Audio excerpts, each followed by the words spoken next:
Charla del retiro mensual del mes de agosto. Dios te salve María, llena eres de gracia, el Señor es contigo, bendita eres entre todas las mujeres, y bendito es el fruto de tu vientre Jesús. Santa María, Madre de Dios, ruega por nosotros pecadores, ahora y en la hora de nuestra muerte. Amén. Y el tema de la charla es el pecado, enemigo de una vida plena y libre. El pecado puede aparecer porque somos libres, vive de esa libertad, pero acaba matándola. Sí, el pecado entró en la humanidad por un ejercicio equivocado de la libertad, pero el remedio a ese inicio de una nueva vida también entró por una decisión libre. Y es precisamente con nuestra libertad de hijos de Dios como podemos volver a dejarnos mirar y curar por el Señor. Cuando con humildad acudimos a Él para que nos renueve interiormente con su gracia, y así aprendemos que la voluntad de Dios no es para nosotros una ley impuesta desde fuera que nos obliga, sino la medida intrínseca de su naturaleza. Una medida que está inscrita en nosotros y nos hace imagen de Dios y así criaturas libres. En realidad, Dios es el garante de nuestra libertad. Es libre quien se deja amar por Dios, quien no desconfía de Él, quien cree en su amor y con la ayuda de las virtudes teologales como son la fe, desaparecen los límites que nos impone la duda, la mentira y el sinsentido. Con la esperanza, derrumbamos el miedo, el desánimo, la inquietud, la culpabilidad que nos atenaza, y con la caridad dejamos atrás el egoísmo, la avaricia, el repliegue sobre nosotros mismos, la amargura que reduce la medida de nuestra vida. Es causa de infidelidad todo lo que separa del amor a Jesucristo. Es causa especial de tristeza junto al pecado, esa crisis de las virtudes teologales que se llama tibieza, esa falta de entrega, esa mala voluntad, ese desprecio práctico de la oración y del sacrificio, ese pensar solo en ti y en tu comodidad, esa falta de finura en el trato con Dios. Ese amor propio que nos lleva a obrar muchas veces por motivos humanos. Es una grave enfermedad del amor que puede darse en cualquier edad de nuestra vida interior. De ese modo es como comienzan a ganar terreno insensiblemente los malos hábitos. Nos sucede como con una casa se viene abajo un buen día solo en virtud de un antiguo defecto en los cimientos, o por la desidia prolongada de sus moradores. Gotitas muy pequeñas penetran imperceptiblemente corroyendo los soportes del techo y gracias a esas faltas de atención repetidas se agrandan los boquetes y los desperfectos. Después la lluvia penetra a mares. La santidad es la fidelidad en las cosas pequeñas y del saber recomenzar de nuevo, cuando por fragilidad hubiese algún descamino. Y es inevitable que caminando levantemos polvo. Somos criaturas y estamos llenas de defectos. Yo diría que tiene que haberlo siempre. Son la sombra que en nuestra alma logran que destaquen más por contraste la gracia de Dios y nuestro intento por corresponder.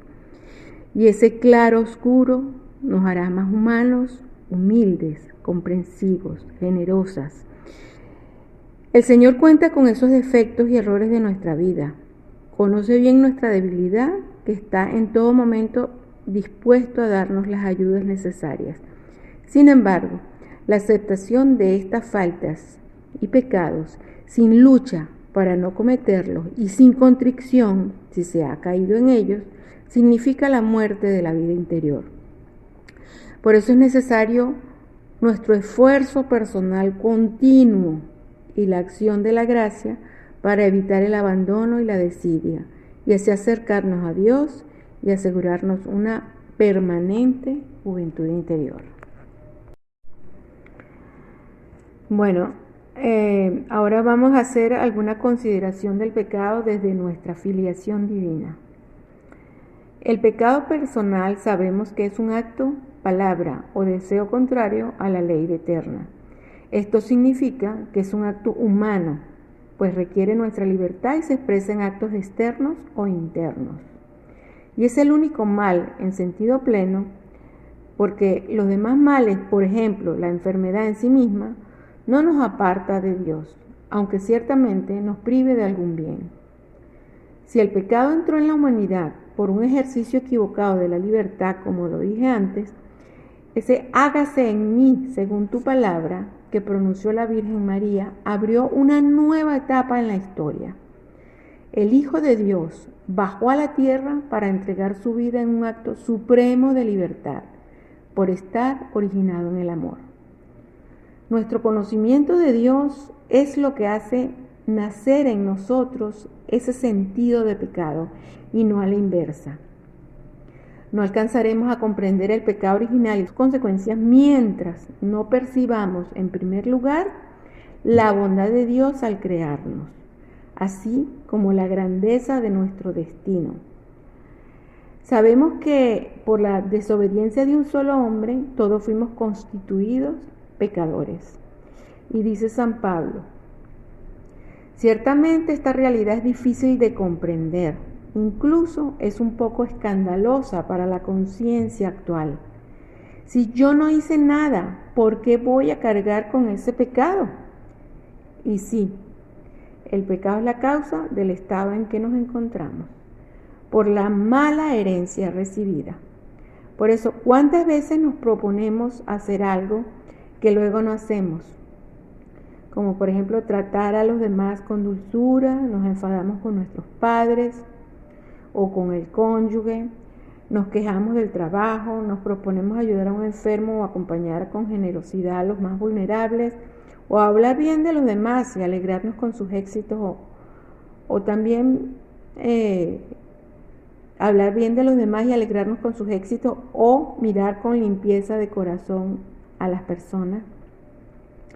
Por no hablar de las veces que hacemos precisamente lo que no queremos, como dejarnos llevar por un arranque de ira injustificada, o sucumbir a la pereza en vez de servir con amor, o disculparnos con alguna mentira para no quedar mal, o ceder a la curiosidad en internet, o experimentamos también la tiranía del deseo buscando un bien aparente particular y limitado, como un placer, un privilegio, el poder, la fama, el dinero, etc. Nos arrastra esa voluntad debilitada y la desvía del bien íntegro y verdadero que es la felicidad, la vida con Dios que deberíamos perseguir. Del mismo modo, nuestra inteligencia, luz para señalar ese fin verdadero, está oscurecida y corre el riesgo de transformarse en un simple instrumento para conseguir lo que la voluntad esclavizada por el deseo ya ha decidido buscar. Entonces, ¿qué hacer? Bueno, acudir a Jesús como lo hizo su madre. Señor, no tienen vino. Es pedir sin pedir. Es una oración sin agobios, una llamada a la confianza que se mete de lleno en el alma de Jesús. Es una oración que hace omnipotente la petición. No hay remedio más eficaz para no caer en la tibieza del pecado o para salir de ella que una profunda devoción a María. Sentirnos y sabernos hijas de Dios siempre nos permite volver confiadamente cuando estamos cansadas o nos han tratado mal o nos sentimos heridos o también cuando le hemos ofendido. El sentido de la filiación divina lo cambia todo y qué distinta es nuestra vida interior, sabiendo que si caemos podemos volver confiadamente a nuestro Padre Dios pidiendo perdón y dejándonos abrazar por Él. Entonces nos podemos preguntar, ¿por qué abunda el pecado? Y según el Catecismo, en el numeral 1865, el pecado crea una felicidad y engendra el vicio por la repetición de actos. De ahí resultan las inclinaciones desviadas que oscurecen la conciencia y corrompen la valoración concreta del bien y del mal. De ese modo, el pecado tiende a reproducirse y a reforzarse. Pero gracias a Dios no puede destruir el sentido moral hasta su raíz. Cuando hemos perdido el sentido del pecado, se debe a nuestro voluntario oscurecimiento de la conciencia, que nos lleva por nuestra soberbia a negar que los pecados personales sean tales e incluso a negar que existe el pecado. Y a veces también no cometemos directamente el mal, pero de alguna manera colaboramos con mayor o menor responsabilidad y culpa moral a la acción de otras personas.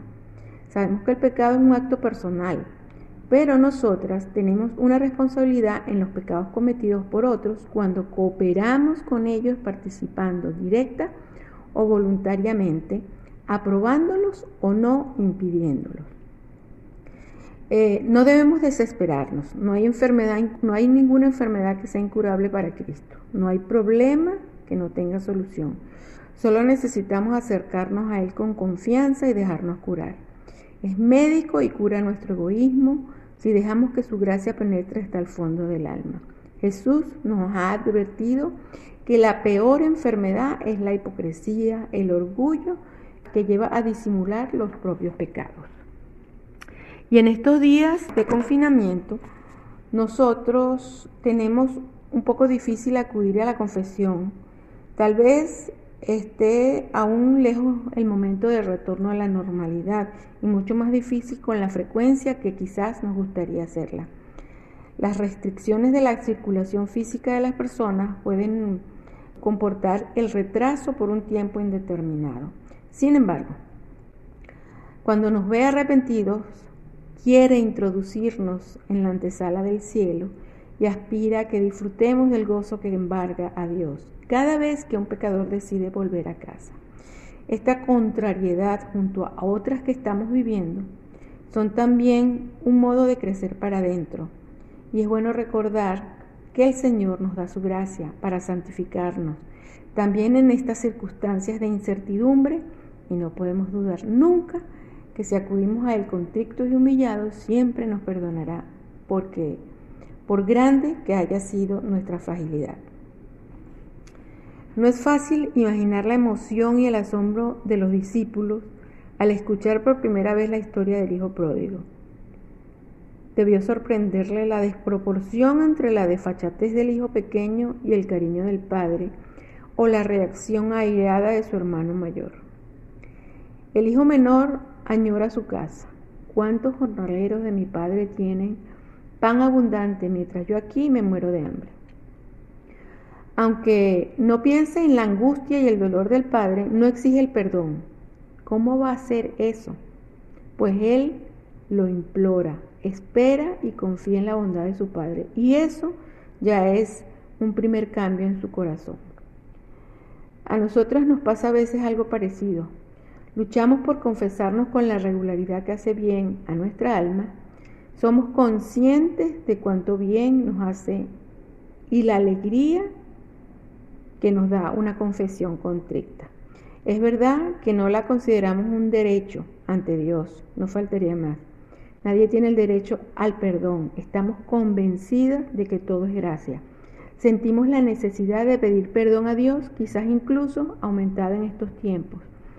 Pero pensamos en el efecto que produce en Él nuestro arrepentimiento. Pensemos, el corazón del hijo pródigo tenía aún mucho por descubrir.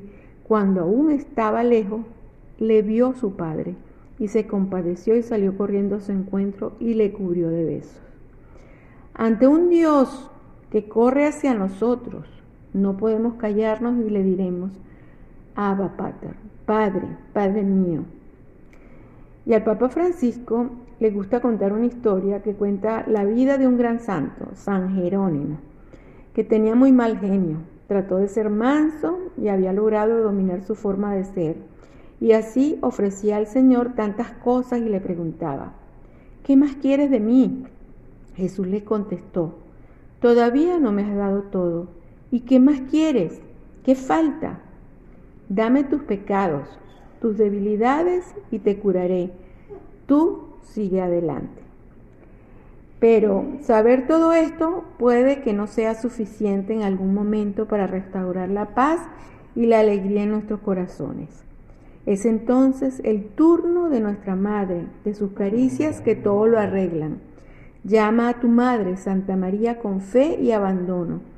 Ella nos traerá sosiego a nuestra alma y recordemos que Dios nos da a cada uno la gracia de escribir una historia de bien con una palabra, un abrazo, una sonrisa, y podemos transmitir a los demás lo más precioso que hemos recibido, el perdón. Y antes de terminar, algunos puntos importantes a señalar cuando hagamos nuestra confesión. En primer lugar, debe ser sobrenatural, como que quien pide perdón al mismo Cristo, un verdadero acto de amor a Dios.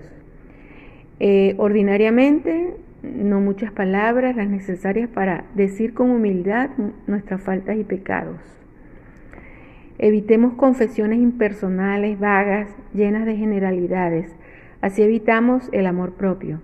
Sabemos que la confesión no es un relato de cosas sucedidas, sino una autoacusación de nuestros pecados ante Dios.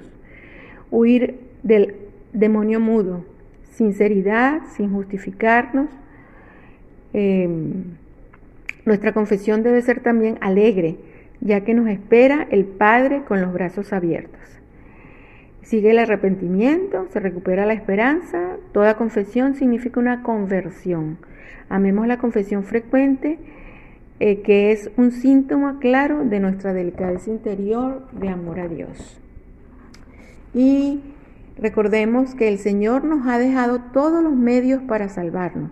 Cada una necesitamos acudir a esa fuente de gracia y debemos ayudar a muchas otras parientes, amigos, colegas, vecinos a recurrir a este sacramento maravilloso del perdón divino. Y el apostolado de la confesión es una importante expresión de nuestra unidad de vida, de la coherencia entre nuestra conducta y nuestro pensamiento. Dios te salve María, llena eres de gracia, el Señor es contigo. Bendita tú eres entre todas las mujeres, bendito es el fruto de tu vientre Jesús. Santa María, Madre de Dios, ruega por nosotros pecadores, ahora y en la hora de nuestra muerte. Amén. Santa María, esperanza nuestra, esclava del Señor, ruega por nosotros. San José, ruega por nosotros.